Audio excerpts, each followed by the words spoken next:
where indeed they concluded, the people therefore wanted a fairly rigid arrangement, the amendment of which would require their participation in some form.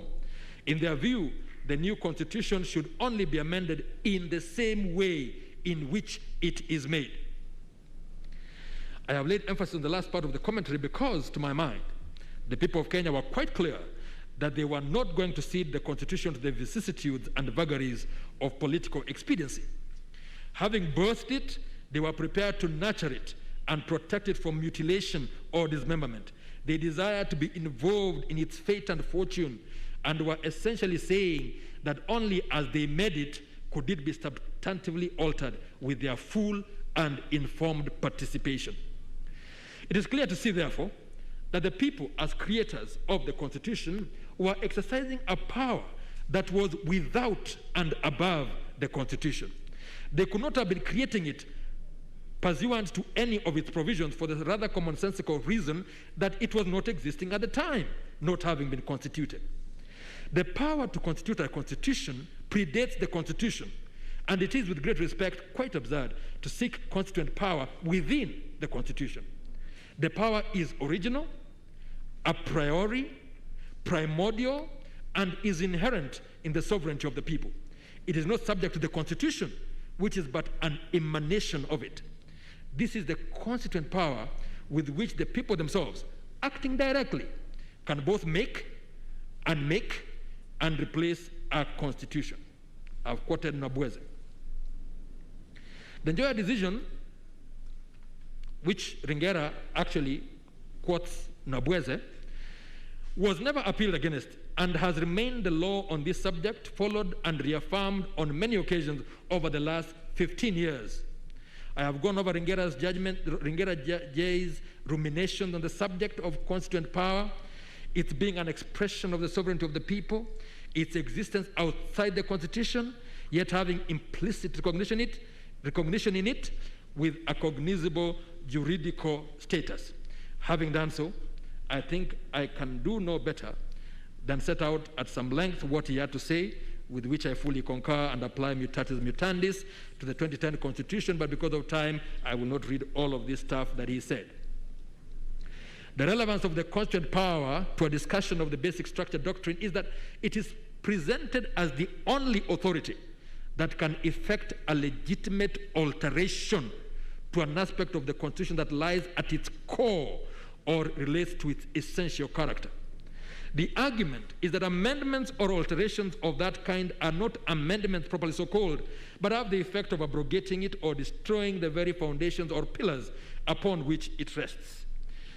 I've quoted John Rawls in Political Liberalism, where he says, he gives an example of whether the Americans could decide and amend the first Constitution, the First Amendment, and replace it with an opposite fundamentally contradicting state religion. Such a move would amount to a constitutional breakdown or revolution in the proper sense, and not a valid amendment of the Constitution.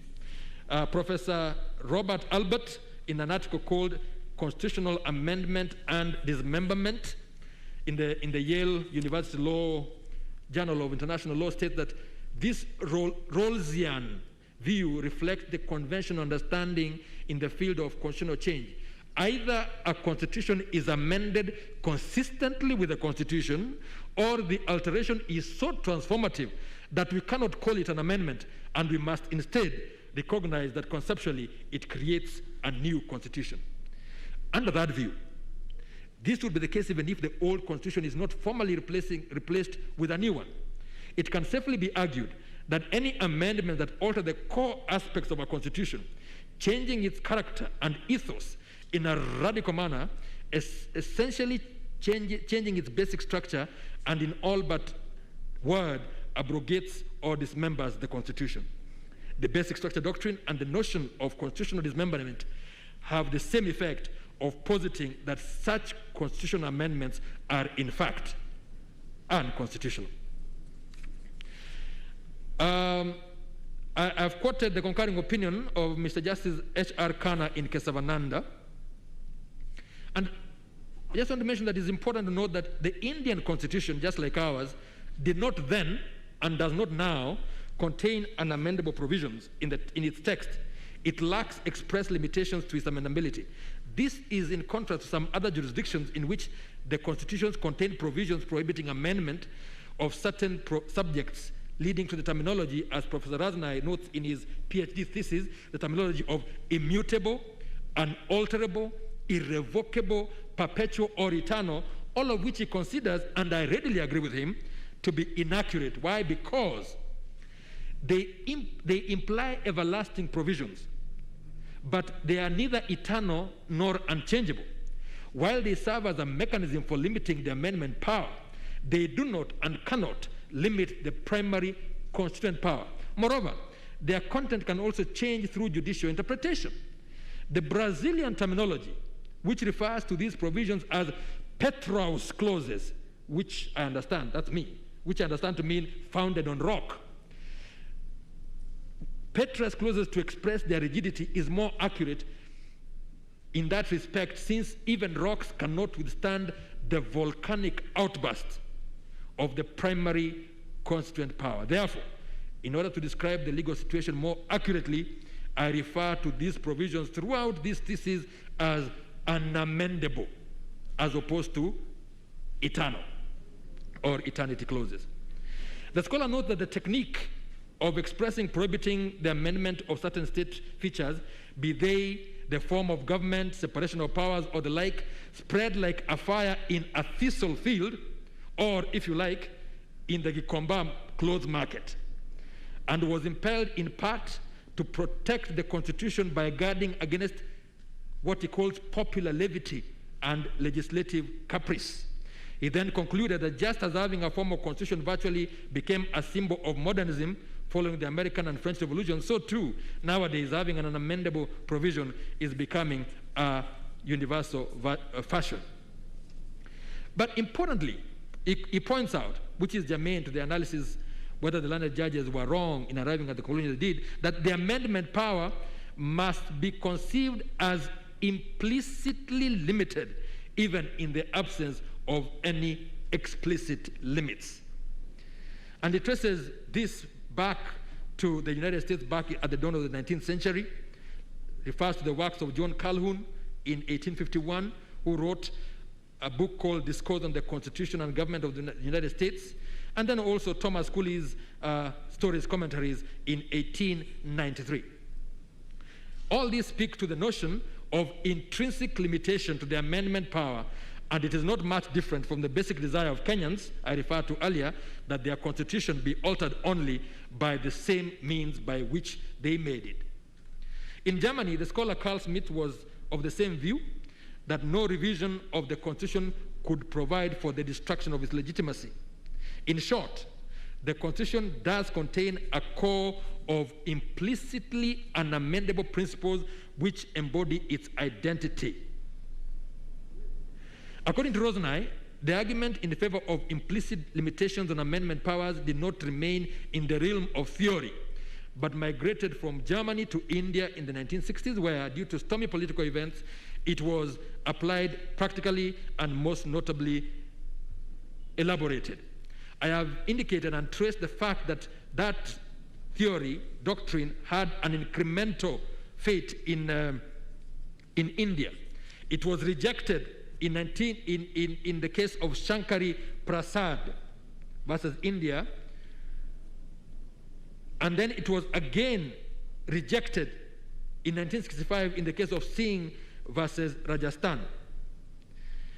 The first foothold of that doctrine was when a narrow majority of 6 versus 4 versus 5 of an expanded bench in Golaknath versus State of Punjab reversed those earlier holdings without invalidating the amendments in question.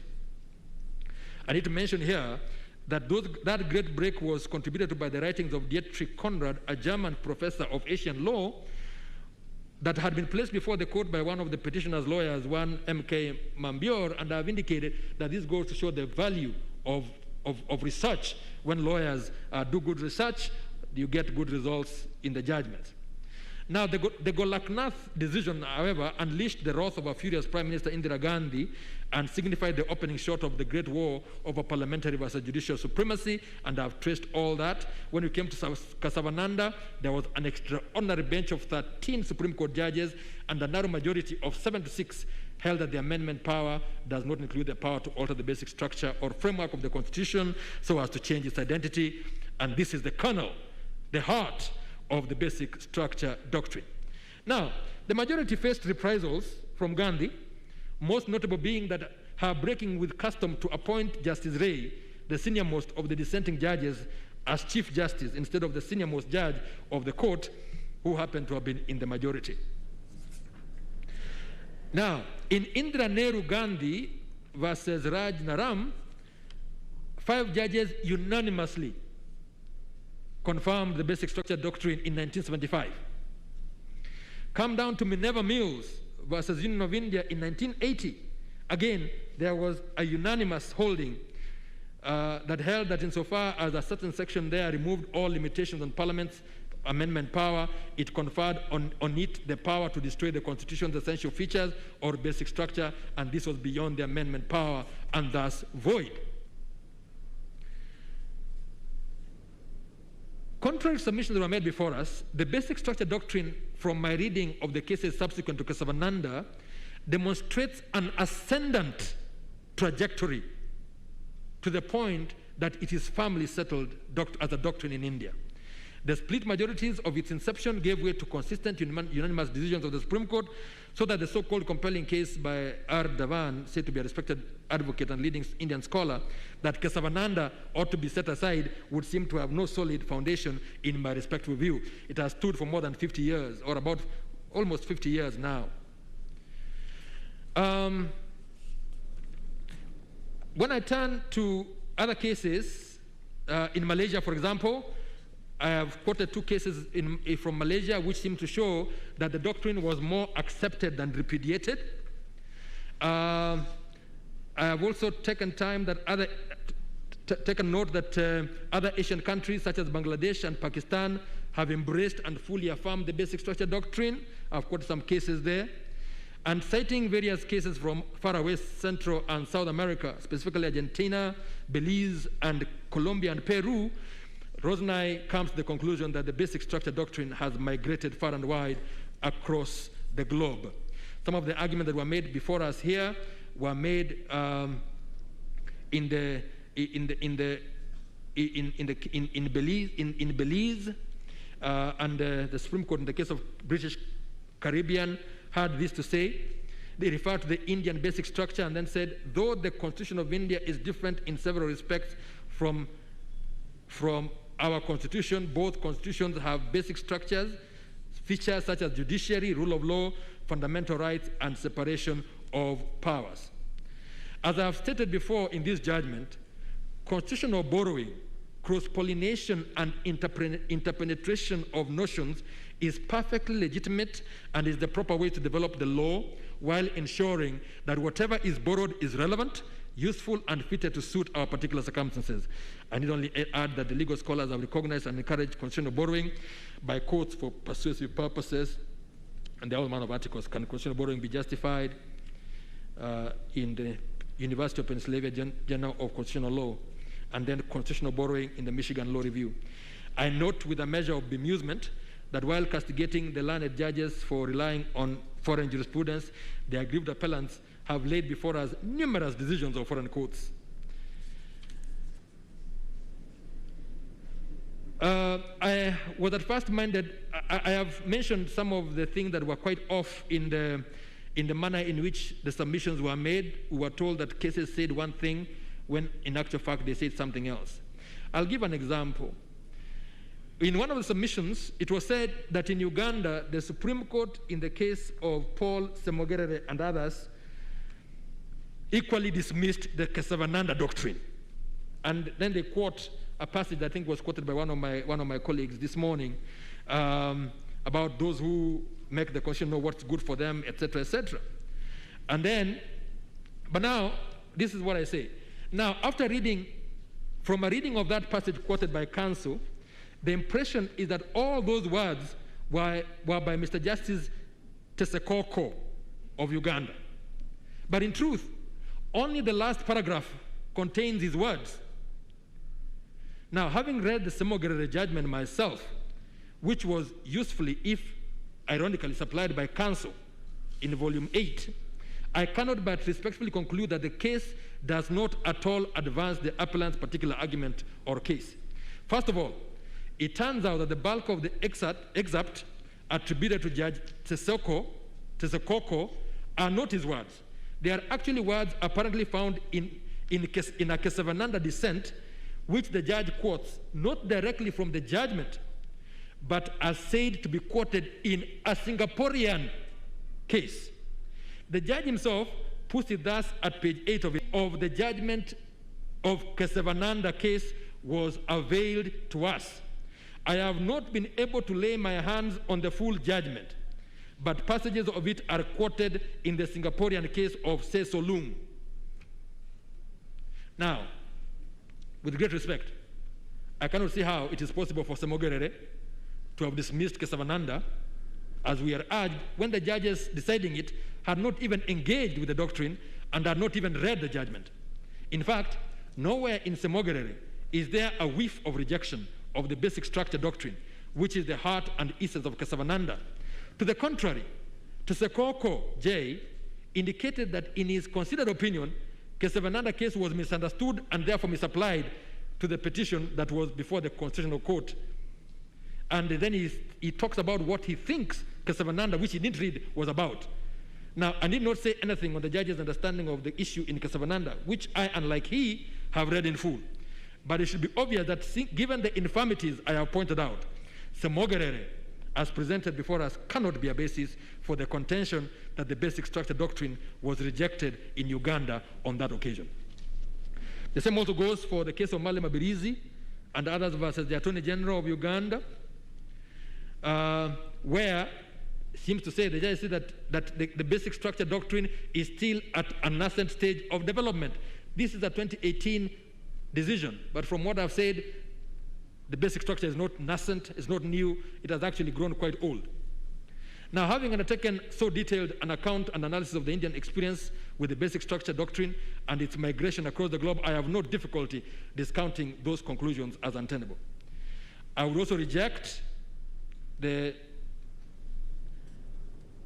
decision cited to us of the Honorable Attorney General of Tanzania versus Christopher Mtilika, because there the court said, the Court of Appeal of Tanzania, it said that the courts must eschew a loosening of judicial discipline in interpreting the explicit provisions of the Constitution. And they went on to say that a tightening of judicial scrutiny would be necessary. Now, I think that is the very antithesis of what our Constitution requires of our courts. I cannot accept as a correct reading of the Constitution, less still a persuasive one, for me to follow the conclusion reached there that everything is amendable once the procedure for amendment is followed and that the basic structure doctrine does not apply. The conclusion I have arrived at, out of my forays into the jurisprudence and learning I have referred to, and much more besides, is that the basic structure doctrine is legitimate and sound. I would think it's strange that anyone would doubt the existence of a basic fundamental essential core, being the pillar upon which the Constitution stands, and from which its character, ethos, and identity flows. There is a certain undeniable simplicity to the notion. I thought of it as a house. Any and every house, be it simple, complex, and elaborate, must have some structure with its bare essentials. Even as some houses have fewer items than others, going into their basic structure than others, so would different constitutions differ in complexity. I was pleasantly surprised to see that Joseph Raz, in a book called Between Authority and Interpretation, uses the analogy of a house to differentiate between minor changes to the Constitution, ones that alter its character. Rosner refers to that very analogy of a house. I will not say much more on what he says. I cite the passage, I've cited a passage at length to signify my full agreement with the learned judges that the amendments proposed by the BBI initiative and bill were so far-reaching in character, scope, and content as to shake the foundation and alter the identity and character of the Constitution. They were effectively dismembering the Constitution, blasting so huge a hole in it as to pulverize its foundations and essentially create a new constitutional order. To do so would not be to amend the existing constitution, and therefore there was need to resort to and summon the primary constituent power. The mere invitation of the people to vote on the radical transformative proposals at a referendum was not an effective summons of the correct authority, because the people acting on the amendment plane constitute the secondary constituent power only and are limited to amendment. They are in no position, while acting in that capacity and space, to endorse and effect a constitutional replacement. This latter they can only do in primary constituent mode. Now, Rosnai, I believe, asserts crucially that the amendment power is a constituted power even if exercised by the people. Moreover, no constituted power should be entitled to abolish the democratic system. To my mind, that is the cognitive posture that we should adopt in answering the question whether the notion of limitations to the amendment power discussed by so many courts loses any of its logical force by the fact that the amendments proposed in the case at bar and contemplated by Article 255 and 57 of the Constitution require approval by the people in a referendum.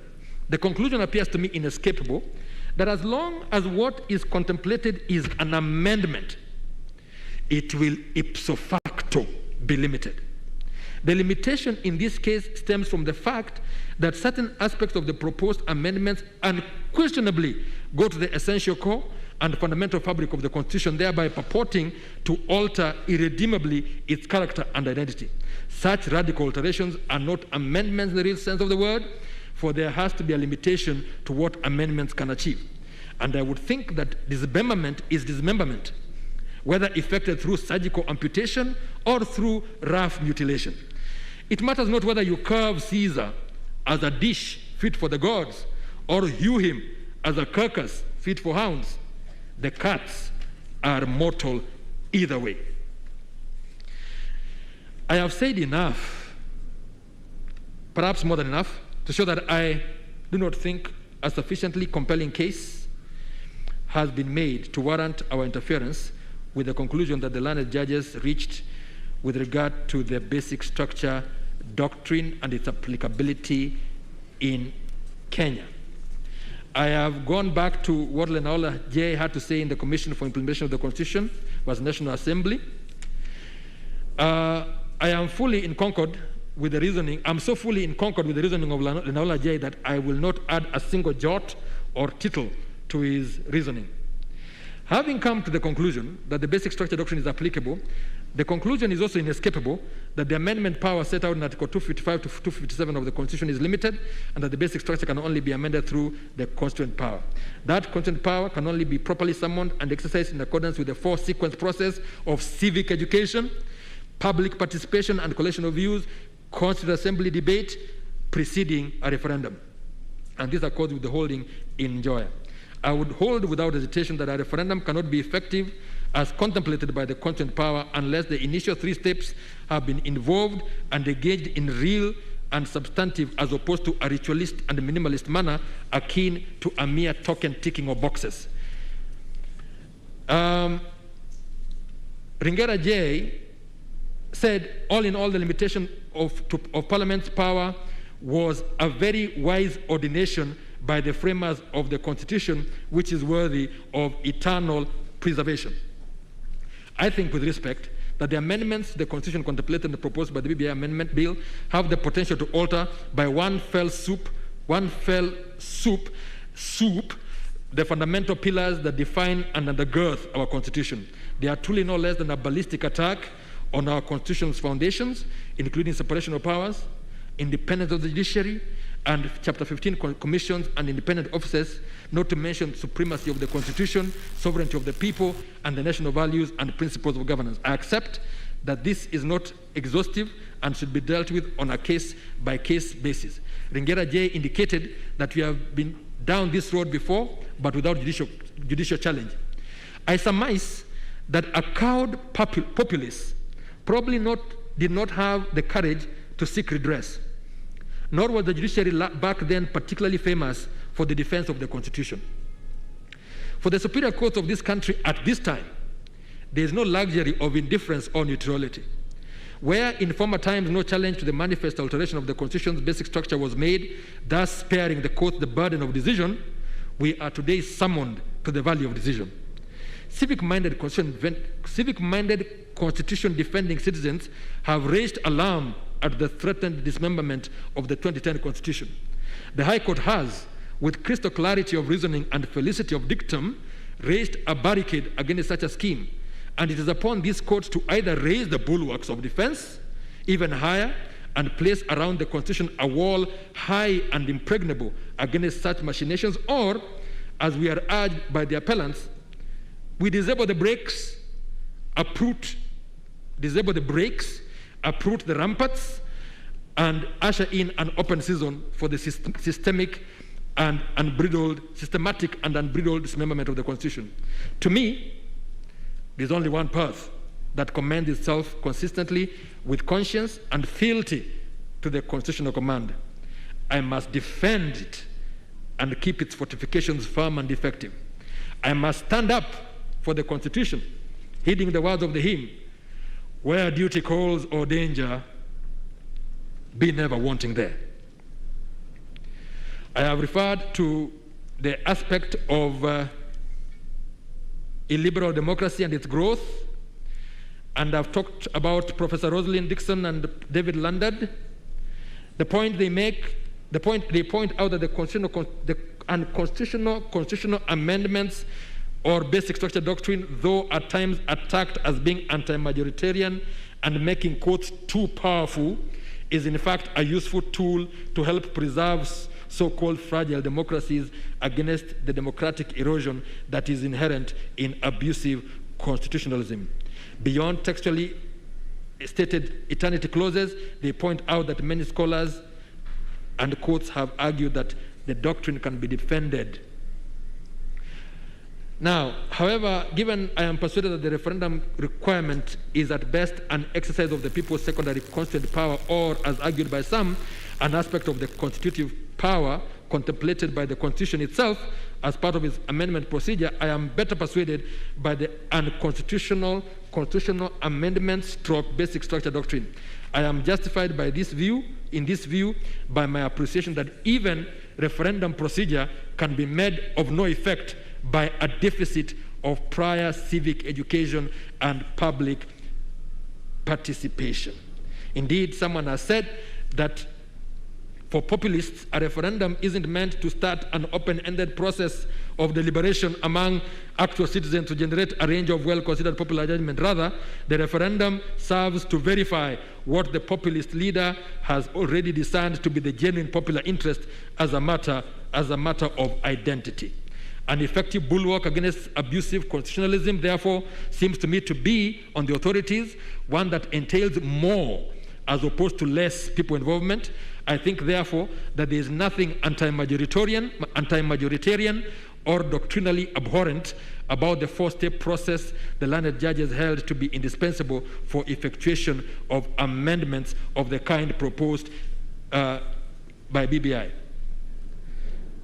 It has to be recalled that the restriction to amendment need not be in express text. It is generally accepted that in keeping with the interpretive posture addressed earlier in this judgment and on a proper understanding of the basic structure doctrine, the limitation can be implicit. Therefore, it is the people themselves who preferred rigidity over flexibility. They were bothered by hyper-amendability, and for me, the numerous amendments proposed are no less offensive because they are presented in one bill at once and not through staggered installments over time. Justice Chandrachund in Casavananda stated that the basic structure's theme song is "Amend as you may, even the solemn document which the founding fathers have committed to your care. For you know best the needs of your generation. But the Constitution is a precious heritage. Therefore, you cannot destroy its identity." In short, it is undeniable that by using the basic structure doctrine, the judiciary does play an important role against democratic erosion, and I would, without hesitation, affirm the learned judges on the basic structure. My voice is running out, so I will just make a few comments on the other issues. Popular initiative. I have held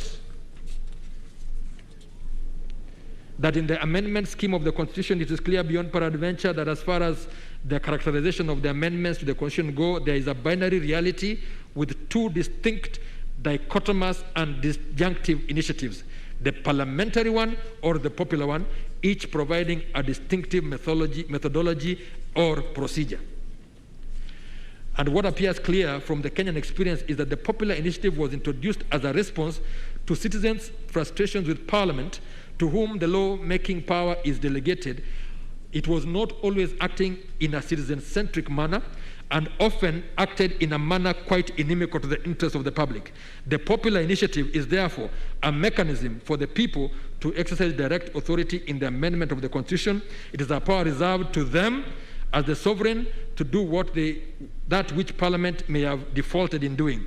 This is consistent with Article 1, Sub-Article 2, which provides that the people may exercise their sovereign power either directly or through their democratically elected representatives. Admittedly, this form of active, direct, and deliberate democracy is quite new in the African experience, but has been around for quite a while in other parts of the world. Referred to variously as the constitutional initiative, mainly in America, or citizens' initiative in Europe, it has certain discernible characteristics which are pointed out. Now, one of the things to note is that in an article by Maya Setale and Theo Schiller, editors, Citizens' Initiatives in Europe, Procedures and Consequences of Agenda Setting, the author draws a valid and useful distinction between compulsory referendums, which are for constitutional changes proposed by the government or the Parliament, and the popular initiative, which allows for any other group outside of the Parliament to put a proposal on the table. By the term popular or citizens' initiative, we refer to procedures that allow citizens to bring new issues to the political agenda through collective action, that is through collecting a certain number of signatures in support of a policy proposal.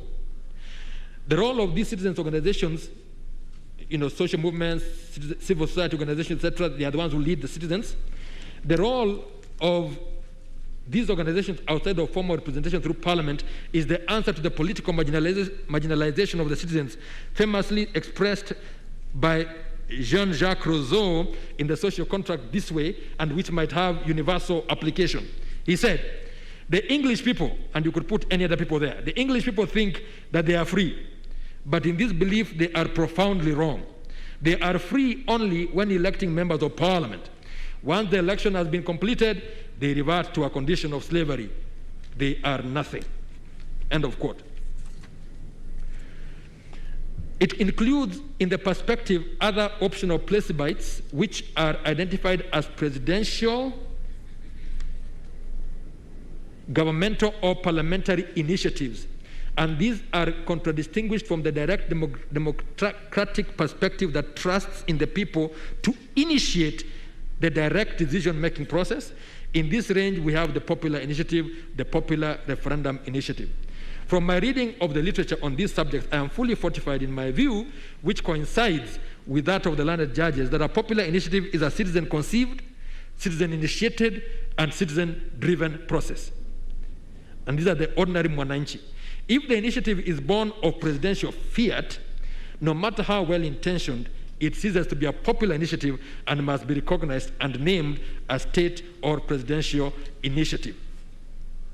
Now, in answer to the question whether what happens when the president has a parliament that doesn't listen to him, I do not doubt that the president, with his wide array of powers and influence, could have used the parliamentary initiative through his party and others with which he works, or could work in a coalition of the willing to bring about the changes to the constitution that he seeks.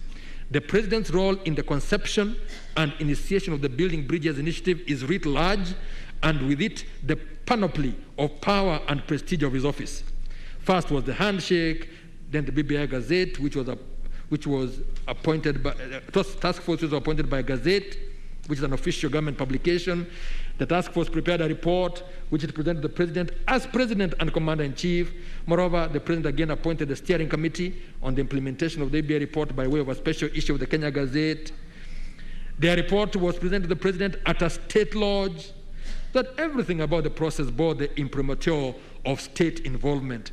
It was a presidential government project, and this was wholly antithetical to the popular initiative. Like Machiavelli's prince, the president's conduct is different from that of ordinary citizens. In acknowledging this plain and in spirit of fact, one does not thereby curtail the president's enjoyment. One might even say deployment of his personal or political rights.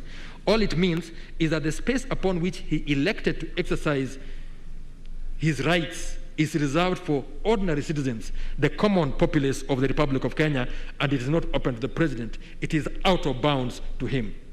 The question is, first of all, hypothetical, but to my mind, the president does not shoulder any obligation to initiate constitutional changes. He takes office under and in accordance with the Constitution, and his duty is to obey and defend it in keeping with the oath of allegiance, not to change it. It follows from my reasoning that I agree with the learned judges that insofar as the president took certain actions at the inception of the BBI process, including appointing the task force and later the steering committee by gazette notices in his capacity as President of the Republic of Kenya and Commander-in-Chief of the Defense Forces, the popular initiative path, a preserve of the ordinary citizen, was not available to him for initiating any amendments to the Constitution. I would dismiss the grounds of appeal challenging that finding. Next, jurisdictional objections. I do not think there was any merit in the claim that the matters were either sub judice or were res judicata, and I've dealt with that wholly. I agree with the judges on that point. Let me rush quickly to the legality of the BBI process. I've said things there that initially that already give an answer to this. But given there was never indication, I should start here.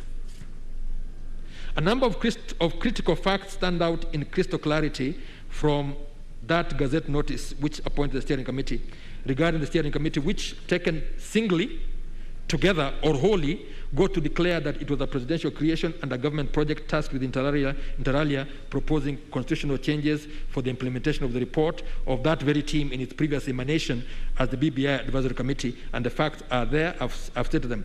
Given there was never any indication that citizens of this country had, in and by themselves, conceived of the idea to change the Constitution in a particular manner as the genesis of this process, but appear only to have been roped in to respond to what had already been given life and motion by the president when he appointed the task force, the process that was being undertaken was not a popular initiative.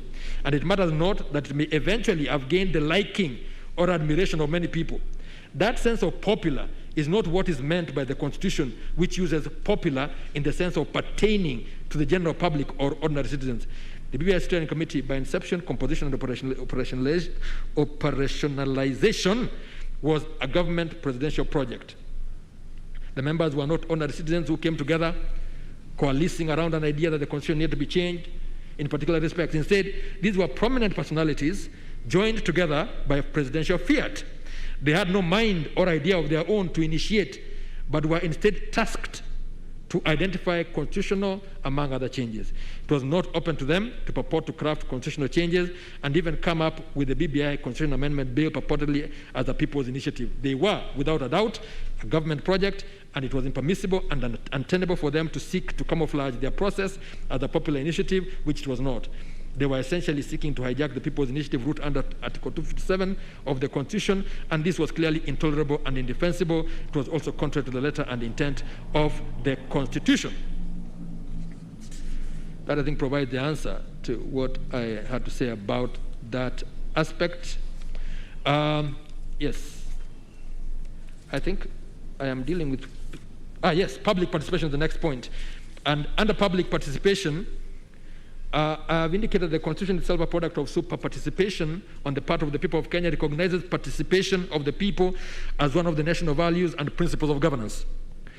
It is listed in Article 2A alongside patriotism, national unity, sharing and devolution of power, the rule of law, and democracy. I have no hesitation holding that participation of the people is what gives meaning to and serves as the guarantor to the tangible realization of the other values and principles of governance. It is what gives substance and brings to life as a present reality the idea that democracy is a system of government of the people, by the people, for the people, as famously put by U.S. President Abraham Lincoln in his Gettysburg Address on November 19, 1863, which he hoped shall not perish from the earth. Participation by the people is in the matters that concern them, when done in a deliberate, substantive manner, acknowledges the sovereignty of the people and treats them as master of their own destiny. Their autonomy, individually and as a collective, is mainstreamed, even as the paternalistic state and its officers that so easily assume the position of ex cathedra directives recede to a facilitative as opposed to a command position. Once the people are involved in policy formulation, legislation, and in the greatest, most solemn role of constitutional amendment, they get to own both the process and the product. They are no longer pawns on a political chessboard. They are not mere voting machines at the beck and call of political operatives. They are not commodities for sale to the highest bidder. They retain ultimate control over government and are not at the control of government.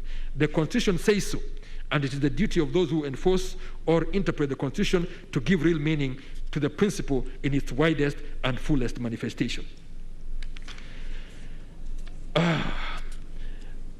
Now, I have said many more things about public participation, but long and short,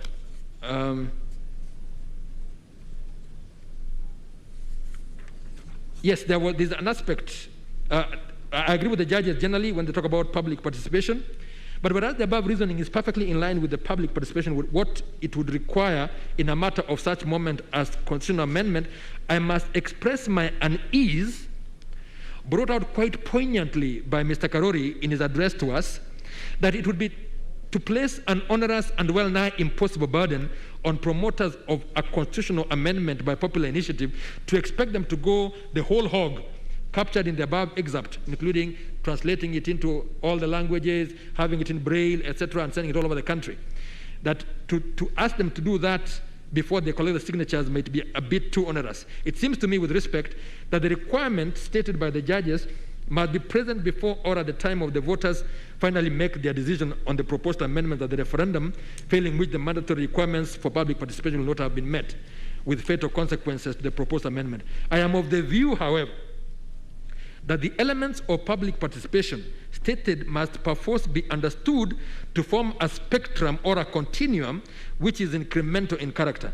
It would be way too expensive and onerous to expect that citizens seeking to introduce amendments, be it by way of a general suggestion or a formulated bill, must engage and involve the voters generally, by which the learned judges must be understood to mean the national vote pool, from whom the promoters would be seeking the 1 million supporters, to the broad and extensive elements of public participation enumerated by the learned judges.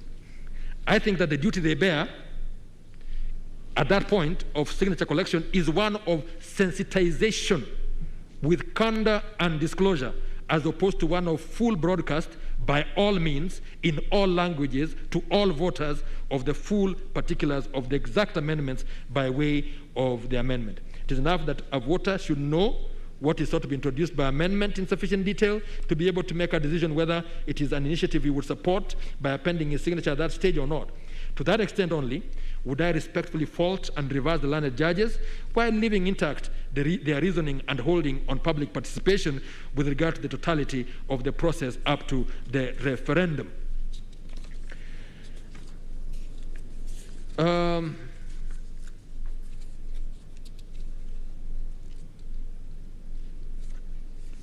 Of course, it has been argued that why worry about public participation? The way you look at everything else, the way it is set out, there will be enough moments for public participation, and perhaps the judges acted too fast and too soon.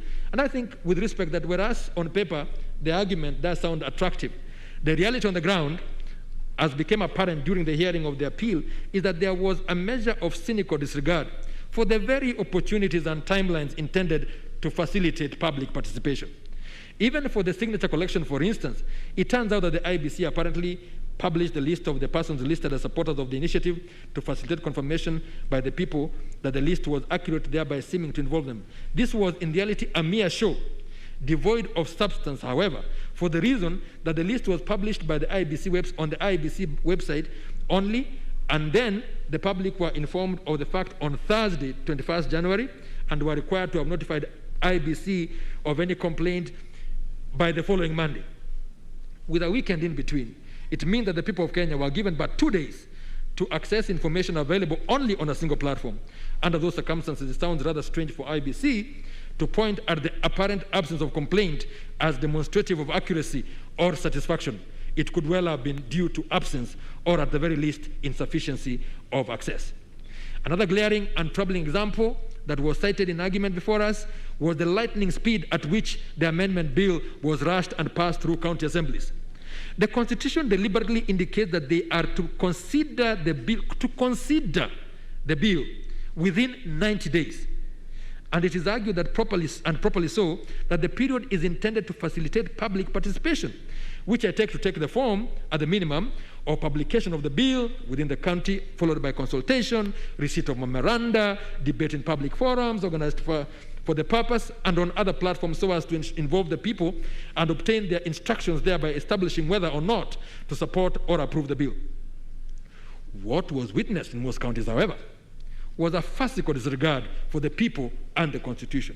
Many county assemblies were made absolutely no pretense to involve the citizens resident in their counties, spurred on no doubt by certain incentives beneficial to themselves, the most notorious of which was their demand for some 2 million shillings car grant, which was quickly granted by government. The usually slow and tight-fisted Salaries and Remuneration Commission, despite well-known fiscal challenges and a raging global pandemic, somehow managed to prioritize, approve, and find funding for that particular incentive for MCAs, which seems to have attained the status of a national emergency. What in the end seems to have happened in county assemblies was a mad rush to demonstrate personal gratitude and party loyalty, with some passing the bill in but a couple of days. The people did not matter. They might as well not have existed.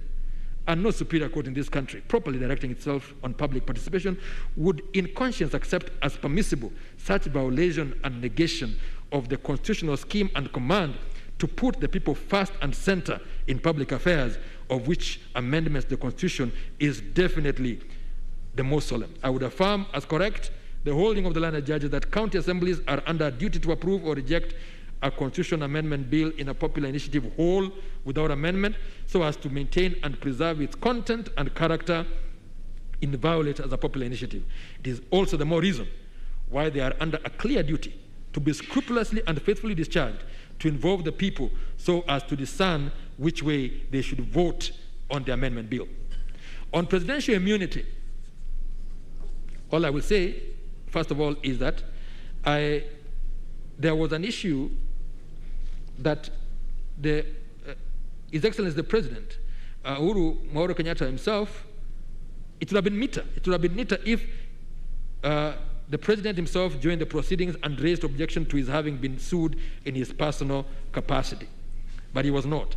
Now, the issue that arises that he appears not to have been served, and I might as well state at this point that the learned judges ought, at the very minimum, to have first satisfied themselves that service had been effected on him by the petitioner before proceeding to hear and determine the matter, and to even make pronouncements against him. This is a fundamental and basic tenet of natural justice, and the rules as to service or process are quite explicit as to what is required to have been done. I therefore agree with Mr. Gatonye, Senior Counsel, that any adverse orders made against the President in his personal capacity would be open to setting aside ex debito justitiae. That does not mean, however, that the learned judge's finding on the extent of the President's immunity from civil suit is also affected, because this is a matter of constitutional law, not personal to the sitting President. And I have quoted Article 143(2), and the argument was that the President should be impeached in case of things that happen outside of his. In